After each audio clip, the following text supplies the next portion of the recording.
Olá, eu sou Gustavo Carril, do site Exame, e este é o programa Portfólio, o Pulso do Mercado.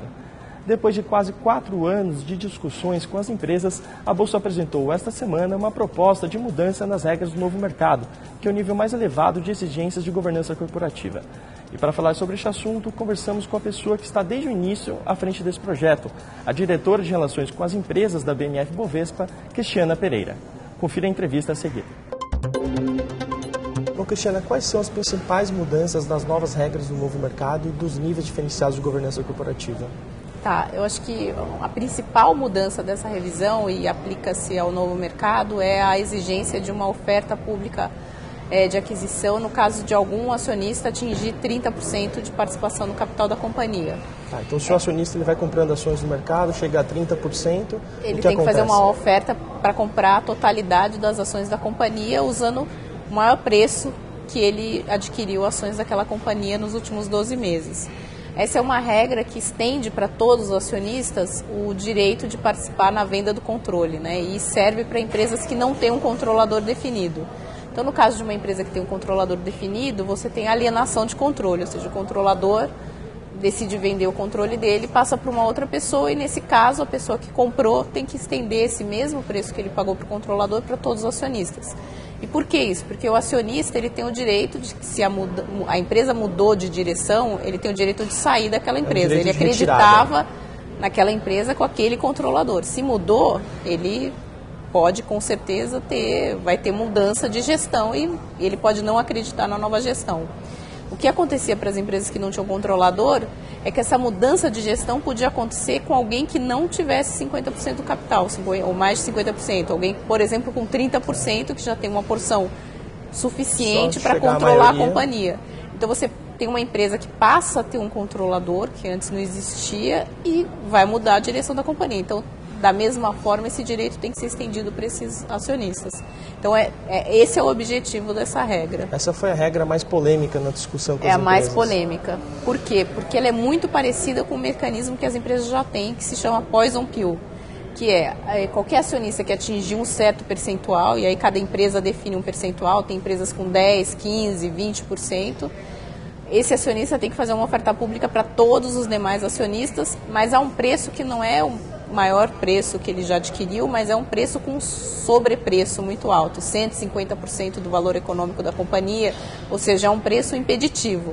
Então, na verdade, a Poison Pill ela funciona como uma barreira que tem uma aquisição, e não uma proteção no caso de uma aquisição.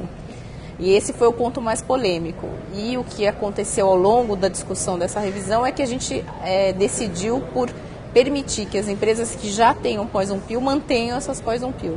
Elas não precisam adotar a nossa regra. Não tem período nenhum. Elas podem ficar para sempre com a Poison Pill, até porque é difícil mudar essa estrutura. As empresas teriam muita dificuldade, existe todo um debate jurídico em torno dessas cláusulas, então a gente decidiu por dar essa permissão para que as empresas mantenham a regra. Essa permissão são para todas as empresas em todos os níveis? Ou as empresas do novo mercado que já estão listadas podem manter a Poison Pill. As que ingressarem a partir da vigência da nova regra não poderão ter Poison Pill. Agora, essas novas exigências, elas podem inibir a entrada de novas empresas no novo mercado, já que agora as regras estão um pouco mais rígidas? A gente não acredita. Assim, eu acho que as regras avançaram, mas não a ponto de inibir a entrada de novas companhias. Eu acho que, da nossa percepção, uma boa parte das empresas do novo mercado já praticam as regras que a gente está propondo, então seria só uma extensão de uma prática que já é de algumas para a totalidade das empresas. E agora, por outro lado, quem já está no novo mercado pode optar por sair por conta das mudanças das regras?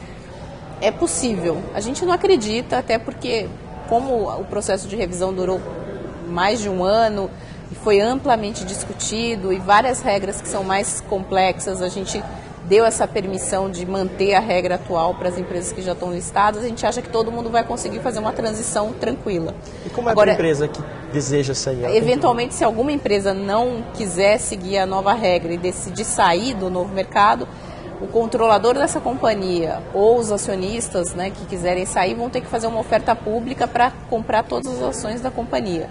Ou seja, eles vão ter que comprar as ações daqueles que não queriam sair do novo mercado. Essa é a regra de saída que já existe. É custosa. ela é custosa e ela é difícil, mas ela tem uma razão de ser. Ela é difícil porque a gente quer garantir uma estabilidade da empresa que entra no novo mercado. Como são regras de proteção ao acionista, o investidor, quando olha uma empresa do novo mercado, ele tende a pagar um preço vantajoso pela empresa. Ele vê uma vantagem em ter essas regras e ele paga o preço por isso. Então não seria justo que ele pagasse esse preço no IPO e no dia seguinte a empresa resolvesse sair do segmento, quer dizer, ou que a empresa usasse o segmento de maneira oportuna, né? Eu entro, me aproveito do preço e saio no momento seguinte. Então, por isso a regra de saída é difícil. Bom, então agora as empresas terão até o dia 6 de agosto para discutir e responder à Bovespa se concordam ou não com cada item. E depois disso, quais são os próximos passos para que as regras sejam de fato implementadas? Tá. Então as regras que forem aprovadas pelas companhias vão compor o novo regulamento, ele vai ser enviado à Comissão de Valores Mobiliários, o regulador do mercado, para serem aprovadas, e se aprovadas, elas entram em vigor 30 dias depois. A gente vai notificar as companhias e aí elas entram em vigor. Então a expectativa é de que entre ainda esse ano? A nossa expectativa é que entre esse ano, em outubro ou novembro. Agora, se no caso de algum item seja crie uma nova polêmica e seja vetado, o que acontece? A regra vai para frente sem essa... A revisão vai para frente sem esse item. Na verdade, as companhias vão votar item a item.